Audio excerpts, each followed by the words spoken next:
மகாபாரதத்தில் கிருஷ்ணருக்கு பயங்கரமாக டஃப் கொடுத்த ஒரு கேரக்டர் தாங்க இவர். ஜராசந்தன் மகத பேரரசின் அரசர். அதாவது இப்போது பீகார் அதனை சுற்றியுள்ள பகுதி தாங்க மகத பேரரசு. இவரை கிருஷ்ணர் எப்படி தந்திரமாக கொள்றாரு அப்படிங்கிறது தான் இந்த கதகளி ஃபார்மில் நாம் பார்க்க போகிறோங்க.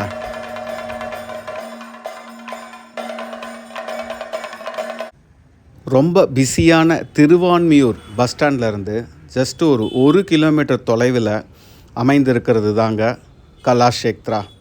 அதாவது 1930களில் ஒரு தனியாரால் இந்திய கலைகளை பரதநாட்டியம் மற்றும் கர்நாடக மியூசிக் போன்றவற்றை வளர்க்கணும் அப்படின்னு தொடங்கப்பட்ட ஒரு அமைப்பு தாங்க கலாக்ஷேத்ரா. ஆனால் இப்போது மத்திய அரசின் கீழே கலாச்சாரத்துறை அமைச்சகத்தின் கீழே டைரெக்டாக இருக்குங்க. இங்கே தாங்க ஒவ்வொரு வருஷமும் நிறைய நிகழ்வு நடக்கும். வருடாந்திர நிகழ்வு கண்டிப்பாக அவங்களோட வெப்சைட்டில் பார்த்தீங்கன்னா அஜெண்டாக இருக்கும். அப்படி ஒரு நிகழ்வு தாங்க கதகளி ஃபெஸ்டிவல். அதாவது கிட்டத்தட்ட 5 நாள் நடக்கிற இந்த கதகளி ஃபெஸ்டிவலில் ஒவ்வொரு நாளும் ஒரு கதைங்க. ஈவன் ஒரு ஸ்பானிஷ் நாவலை பேஸ் பண்ணியுமே ஒரு நிகழ்வு செஞ்சுருந்தாங்க. அந்த மாதிரி ஒரு நாள் பார்க்க எனக்கு வாய்ப்பு கிடைச்சது தாங்க இந்த ஜராசந்தன் வதம். ரொம்ப அருமையான அமைதியான சூழ்நிலையில் இருக்க இந்த கலாக்ஷேத்ராவில் இந்த கதைகளை பார்க்குறதுக்கு ரொம்பவே சூப்பராக இருந்ததுங்க. அதை உங்களோட பகிர்ந்து கொள்கிறேன். கேரளாவில் இந்த கதகளி அப்படிங்கிறது ஒரு பழமையான கலைங்க. முக பாவனைகள், உடல் அசைவுகள் மூலமாகவே பழைய இதிகாசங்களையே மகாபாரதம், ராமாயணம் இதை மையமாக வைத்து நிறைய கதைகளை அவங்க சொல்லுவாங்க. அதுக்கு தாங்க பேர். இதுக்கு பேரே கதகளி. அப்படின்னா கதை, களினா ஆட்டம். ஆட்டம் மூலமாக கதைகளை சொல்கிறது தாங்க. மகாபாரதம் தெரியாதவங்களுக்கு ஒரு சின்ன பேக்ரவுண்டு. கிருஷ்ணர் கம்சனை கொன்று இருப்பார். ஆனால் ஜராசந்தனோட பெண்களை கம்சனுக்கு தாங்க மனம் முடித்து வச்சுருப்பார். அதனால் ஜராசந்தன் கிருஷ்ணர் மேலே கோபம் கொண்டு பல முறை படையெடுத்து அவரோட மதுரா பகுதியை கைப்பற்றிடுவாருங்க. கிருஷ்ணரும் பலராமரும் அவரை சார்ந்தவர்களும். அதுக்கப்புறம் இந்த மதுரா பகுதி பார்த்திங்கன்னா டெல்லி, அங்கேருந்து அவங்க குஜராத் துவாரகா அப்படின்னு ஒரு இடத்த ஃபார்ம் பண்ணி அங்கே வசிப்பாங்க. இருந்தாலுமே இந்த ஜராசந்தனால் பின்னாடி தொல்லை வரக்கூடாதுன்றதுக்காகவே அவனை அழிக்கணும் அப்படின்னு சொல்லிட்டு ஒரு சில தந்திரங்களை வகுத்து அந்தனர் போல் வேஷமிட்டு அவரை 1-to-1, அதாவது போர்க்களத்தில் சந்திக்க முடியாததால் டூயல் ஃபைட் அப்படின்வாங்க இல்லையா, 1-to-1க்கு அழைப்பு விடுக்கிறாங்க. இதுதான் இங்கே நம்ம பார்த்துட்ருக்கிறது. ஜராசந்தன் பார்த்திங்கன்னா அந்த இதை ஏற்றுக்கிட்டு தான் பீமனோட ஃபைட் பண்ணுறதா ஒத்துக்கிறாருங்க. இந்த நிகழ்வு என்ன நடக்குது அப்படிங்கிறது தான் இங்கே ஆட்டமாக கதகளி மூலமாக நமக்கு சொல்கிறாங்க. மிகவும் பலம் வாய்ந்த ஜராசந்தன் பார்த்திங்கன்னா நிறைய அரசர்களை சிறைப்பிடித்து வச்சுருக்காருங்க. அதே சமயத்தில் யுதிஷ்டர், அதாவது பாண்டவர்களோட தலைமை, அதாவது அண்ணனாக கருதப்படும் யுதிஷ்டர் தர்மர் பார்த்திங்கன்னா அசுவமேத யாகம் ஒன்று நடத்துகிறாரு.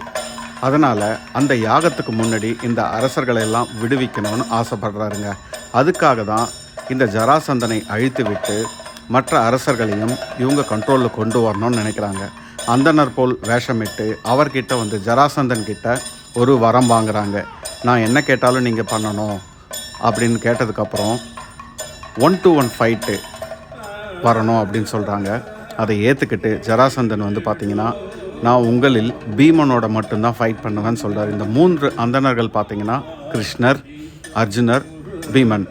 ஸோ இவங்க 3 பேரையுமே பார்த்துட்டு மிகவும் பலம் வாய்ந்தவன் யாருன்னு பார்த்திங்கன்னா பீமன் தான், அவனோட தான் நான் ஃபைட் பண்ணுவேன் அப்படின்னு சொல்லிட்டு அக்செப்ட் பண்ணிக்கிறாரு.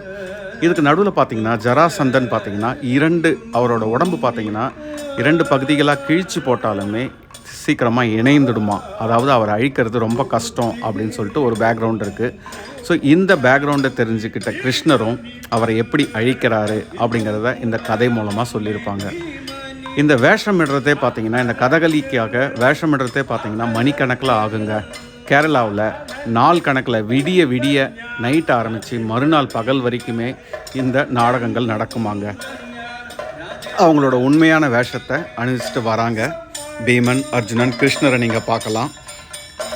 ஜராசந்தனும் ஏற்றுக்கிட்டு அவங்களோட ஃபைட் பண்ணுறாரு. இதில் பார்த்தீங்கன்னா தேவர்கள், அதாவது கிருஷ்ணர், அர்ஜுனன் இவங்களுக்கெல்லாம் பார்த்தீங்கன்னா பச்சை நிறை வண்ணமும், தீயவர்கள் அப்படிங்கிறவங்களுக்கு ஒரு மாதிரியான வேடமும் போட்டிருப்பாங்க. இதுக்கு பச்சை வேஷம், கத்தி வேஷம் அப்படின்னு சொல்லிட்டு டிஃப்ரென்ஷியேட் பண்ணுறாங்க.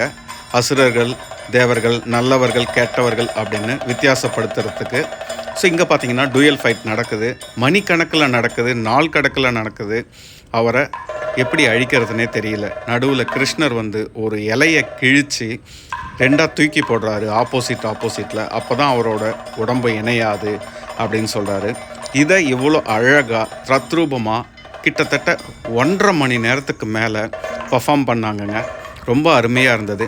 கேரளாவில் பார்க்க வேண்டிய ஒரு நிகழ்வை அழகாக தமிழ்நாட்டில், அதுவும் நம்ம சென்னையில் பார்க்க வாய்ப்பு கிடைத்தது. நீங்களும் உங்களுக்கு இன்ட்ரெஸ்ட் இருந்தால் நெக்ஸ்ட் டைம் பாருங்கள். இது வந்து பார்த்திங்கன்னா ஜராசந்தன் வதம் கலாஷ்டக்தரால் நடந்தது.